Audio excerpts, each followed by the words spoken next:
నమస్తే. ప్రస్తుతం నాతో పాటు సోమాజిగూడ ప్రెస్ క్లబ్లో ప్రభుత్వ విద్యారంగ పరిరక్షణ సమితి అధ్యక్షులు సైదుల్ రెడ్డి గారు ఉన్నారు. ఈరోజు ప్రెస్ మీట్ పెట్టడం జరిగింది. ప్రధానంగా ఏంటంటే కొన్ని ఫేక్ సర్టిఫికెట్లతోటి రెగ్యులరైజ్ జరుగుతుందనేది ప్రధాన ఆరోపణ. ఏంటండి సబ్జెక్ట్ ఏంది? ఈ ఈ ఈ ప్రెస్ మీట్ ఉద్దేశం ఏంది? సబ్జెక్ట్ ఏంది అసలు? ముఖ్యంగా గత బీఆర్ఎస్ గవర్నమెంట్లో జీవో నెంబర్ 16 ద్వారా అనర్హులైనటువంటి అంటే ఏ రకమైనటువంటి సర్టిఫికేట్ వెరిఫికేషన్ చేయకుండా కాంట్రాక్ట్ ఉద్యోగులను రెగ్యులరైజ్ చేయడం జరిగిందండి. సో దాంట్లో ఏమిటి అని అంటే అనేక రకాలైనటువంటి వైలేషన్స్ ఉన్నాయి. అనంటే జేఎల్ అనేటటువంటిది ఏ పోస్ట్ అయినా సరే మనం నోటిఫికేషన్ ఇచ్చేసి ఎగ్జామ్ అనేటటువంటి ద్వారా కండక్ట్ చేసుకోవాలి.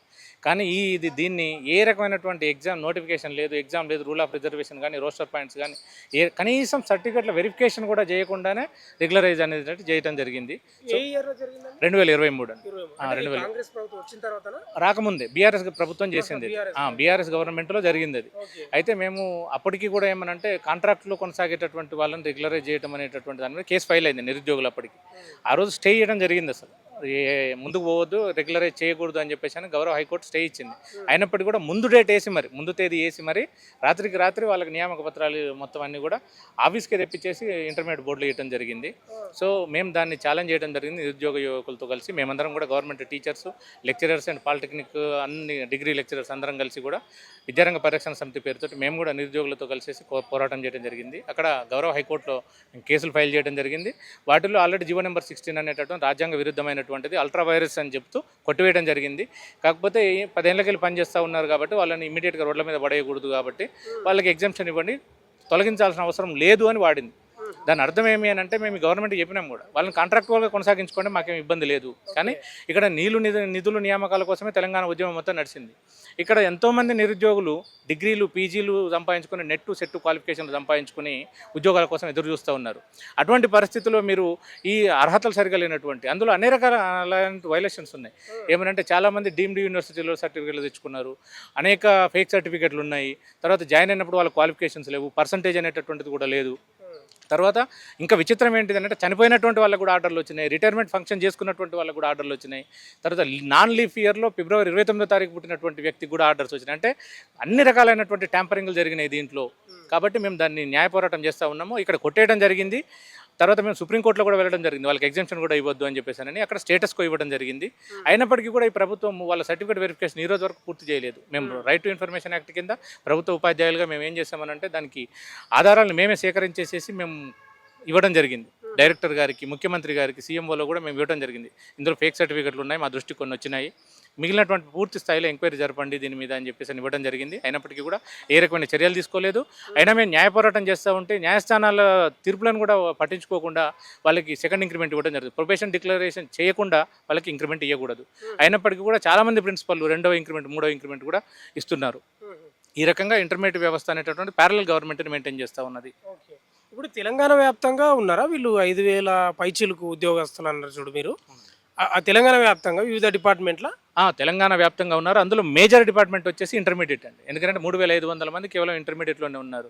సో ఎడ్యుకేషన్ డిపార్ట్మెంట్లో మొత్తంగా 4,000 పైచీలకు ఉన్నారు. మిగిలినటువంటి డిపార్ట్మెంట్ మొత్తం కూడా 1,500. విద్యారంగంలోనే ఎక్కువ ఉన్నారు. అవి కూడా gazetted junior lecturer and degree లెక్చరర్లు అయితే మరి ఏమంటే 5 లక్షలు 6 లక్షలు పెట్టేసేసి ఫేక్ సర్టిఫికెట్లు కేవలం 4 నెలలలో 5 నెలల్లో ఫేక్ సర్టిఫికెట్లు కొనుక్కొచ్చి ఇచ్చిండ్రు. అదంతా నేషనల్ వైడ్గా పేపర్లలో కూడా వచ్చింది, న్యూస్ పేపర్లలో కూడా వచ్చింది, మీడియాలో కూడా వచ్చింది. అయినప్పటికీ కూడా ప్రభుత్వం దాని మీద కనీసం స్పందించడం లేదు.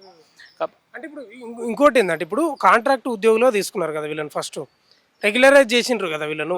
అట్లా చేయడం ఏమైనా జీవో ఉందా? అంటే ప్రభుత్వం తెచ్చిందనే చెప్తున్నారు.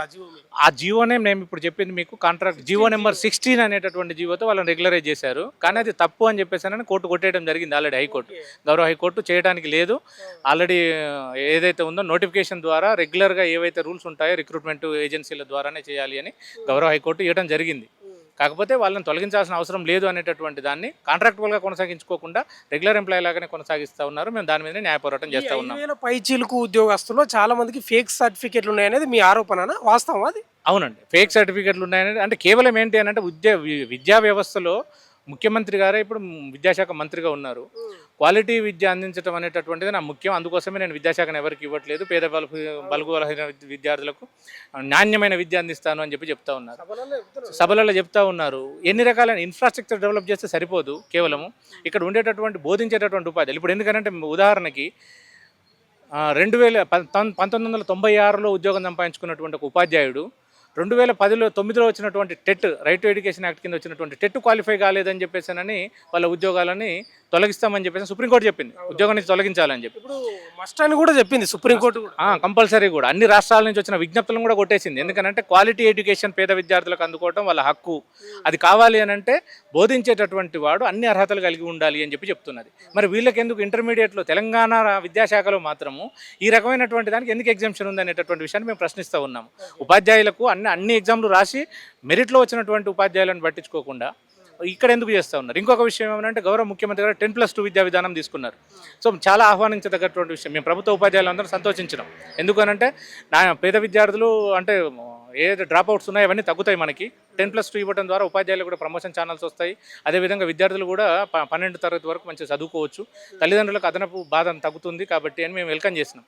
కానీ ఈ మాఫియా ఏదైతే ఇంటర్మీడియట్లో ఉండేటటువంటి జేఏసీ పేరుతో నడిపించేటటువంటి మాఫియా ఏదైతే ఉందో అది కూడా జరగకుండా కార్పొరేట్ కాలేజీలకు అంటే పరోక్షంగా సహకరించడం కోసం రకరకాలైనటువంటి ప్రయత్నాలు కుయుక్తులు వండుకుంటూ అది కూడా జరగకుండా చేస్తూ ఉన్నాయి. సో ముఖ్యమంత్రి గారికి మేము చేసే విన్నపం ఏంటంటే దయచేసి మీరు ఈ 10+2 విద్యా విధానాన్ని తొందరగా తీసుకురండి. అదేవిధంగా పేద విద్యార్థులకు నాణ్యమైన విద్య అందాలి అని చెప్పేసానంటే జీవో నెంబర్ 302ను మళ్ళీ రీఇన్స్టేట్ చేయాలి, 223ని తీసేసి. ఆ రకంగా ఏంటి అని అంటే అర్హులైనటువంటి ప్రభుత్వ ఉపాధ్యాయులు ప్రమోషన్లు పొందుతారు. అదేవిధంగా మిగిలినటువంటి 60%లో ఎవరైతే నిరుద్యోగులు ఉన్నారో అర్హులైనటువంటి వాళ్ళు మెరిట్ ప్రాతిపదికన వస్తే పేద విద్యార్థులకు నాణ్యమైనటువంటి విద్యను అందిస్తారు. విద్యా వ్యవస్థ అనేటటువంటిది పటిష్టం అవుతుంది.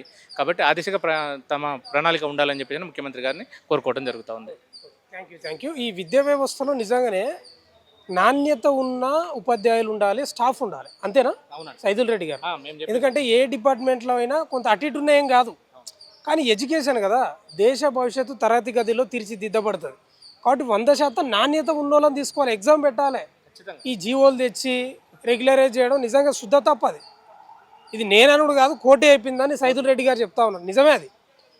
ఎడ్యుకేషన్ డిపార్ట్మెంట్లో నిజంగా అద్భుతమైన విద్య, మంచి సబ్జెక్ట్ ఉన్న వాళ్ళను ఎంపిక చేయాలి. అప్పుడే దేశ భవిష్యత్తు అద్భుతంగా తీర్చిదిద్దబడుతుంది. అంతేగాని ఇట్లా ఏదో అడ్డగోలుగా ఫేక్ సర్టిఫికేట్ ఉన్న వాళ్ళను లేకపోతే కాంట్రాక్ట్లో తీసుకున్న వాళ్ళను రెగ్యులరైజ్ చేస్తే మాత్రం ప్రమాదం, దేశానికి ప్రమాదం, రాష్ట్రానికి ప్రమాదం. సైదుల్ రెడ్డి గారు కూడా అదే పరిరక్షణ సమితి అధ్యక్షులుగా ఆయన అదే కోరుకుంటున్నాడు. మరి ప్రభుత్వం ఏం చర్యలు తీసుకుంటుందో ఏమో. మరి విద్యా వ్యవస్థ నా దగ్గరనే ఉంది, నాకు విద్య గురించి తెలుసు, నేను ప్రేమిస్తా, ఆలింగనం చేసుకుంటా అని రేవంత్ రెడ్డి చెప్తాడు. మరి ఇదేంది? చూడండి, దాని గురించి ఎంక్వైరీ చేయండి, ఆ ఫైల్ తెప్పించుకోండి, ఏం జరుగుతుందని కొంచెం చూడండి, విద్యా వ్యవస్థను కాపాడండి. చూస్తూనే ఉండండి మన తెలుగులో.